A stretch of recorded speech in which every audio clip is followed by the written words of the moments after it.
नमस्कार। हम पढ़ रहे थे मानव विकास के बारे में।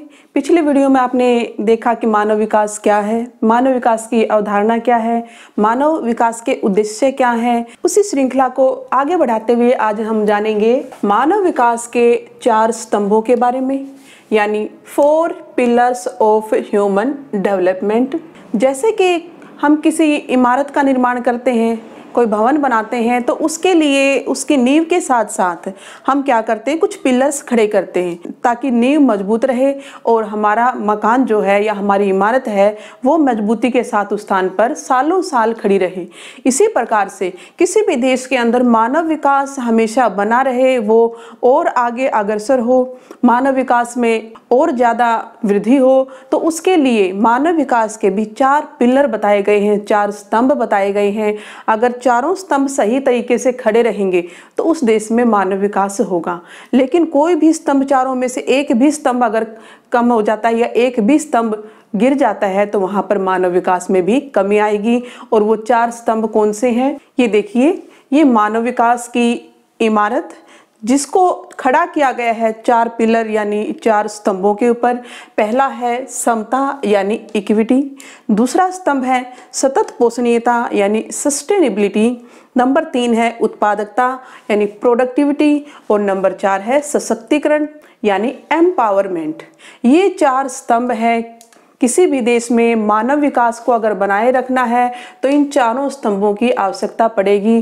कोई भी एक स्तंभ इनमें से कम हो जाता है या गिर जाता है या उसकी अनुपस्थिति में मानव विकास मजबूती से उस देश के अंदर या उस स्थान के ऊपर खड़ा नहीं रह सकता, नहीं टिक सकता। मानव विकास का जो स्तर है वो डाउन हो जाएगा। तो जानते हैं विस्तार से। पहला है समता। समता क्या होता है? किसी भी देश के अंदर जितने भी नागरिक हैं वो सभी समान हो, उन सभी के साथ समान रूप से उस देश के अंदर व्यवहार किया जाए। वहाँ की सरकार के द्वारा, वहाँ के लोगों के द्वारा, उसे हम कहेंगे समता या समानता। किसी भी स्थान पर लिंग, जाति, जन्म स्थान या आय के आधार पर या फिर धर्म के आधार पर कहीं भी असमानता ना हो, उसी को हम समता कहेंगे। जिस देश में सभी नागरिक समान होंगे वहां पर मानव विकास निश्चित ही उच्च स्तर का पाया जाएगा। और भारत में भी समता यानी समानता का अधिकार भारत के संविधान में दिया गया है। अनुच्छेद 14 से लेकर अनुच्छेद 18 तक समता यानी समानता के अधिकार की जो सूची है वो आपके सामने इस प्रकार से है। नंबर 2 सतत पोषणीयता या सस्टेनेबिलिटी।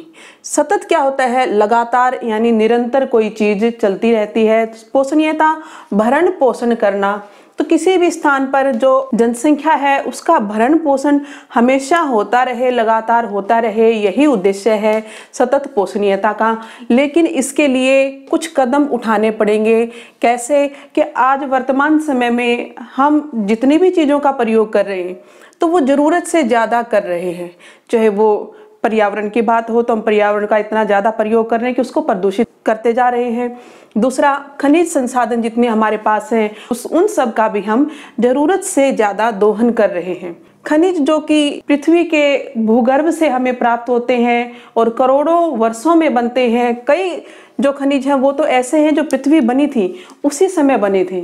अगर हम उनका ज़्यादा प्रयोग करेंगे तो वो ख़त्म हो जाएंगे, और ख़त्म हो जाएंगे तो हमारी आने वाली पीढ़ियाँ जो है वो कहाँ से खनिजों का प्रयोग करेंगे। और बिना खनिजों के प्रयोग के आप सोच सकते हो कि किस प्रकार से वो अपना विकास करेंगे। यानी विकास की प्रक्रिया वहाँ पर क्या हो जाएगी? खत्म हो जाएगी, उसके ऊपर बैन लग जाएगा। इसी प्रकार से जैसे हम वायु को प्रदूषित करते जा रहे हैं, जैसे हम पेड़ों को ज़्यादा से ज़्यादा काट के वनस्पति का ह्रास कर रहे हैं, या फिर भूमिगत जल का हम ज़रूरत से ज़्यादा प्रयोग कर रहे हैं, तो क्या आपको लगता है कि आने वाली पीढ़ियों के लिए ये सारी चीज़ें बच पाएंगी?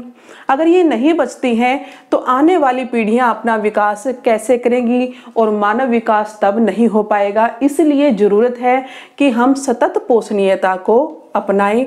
यानी कि आज हम जिन चीज़ों का प्रयोग कर रहे हैं उनको बहुत ही आवश्यकता के अनुसार और बहुत ही सोच समझ कर हम अगर उनका प्रयोग करेंगे तो वो चीज़ें आने वाली पीढ़ियों के लिए भी बचेंगी और आने वाली पीढ़ियां भी अपना वहाँ पर मानव विकास करेंगी।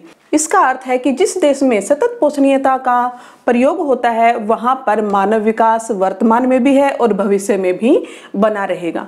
तीसरा पिलर है उत्पादकता यानी प्रोडक्टिविटी। उत्पादकता यानी किसी चीज का उत्पादन करना, और उत्पादन कौन करता है? वहां के मनुष्य, वहां की जो श्रम बल है। 15 से 59 साल के जितने भी कार्यशील जनसंख्या है वो उत्पादकता करती है।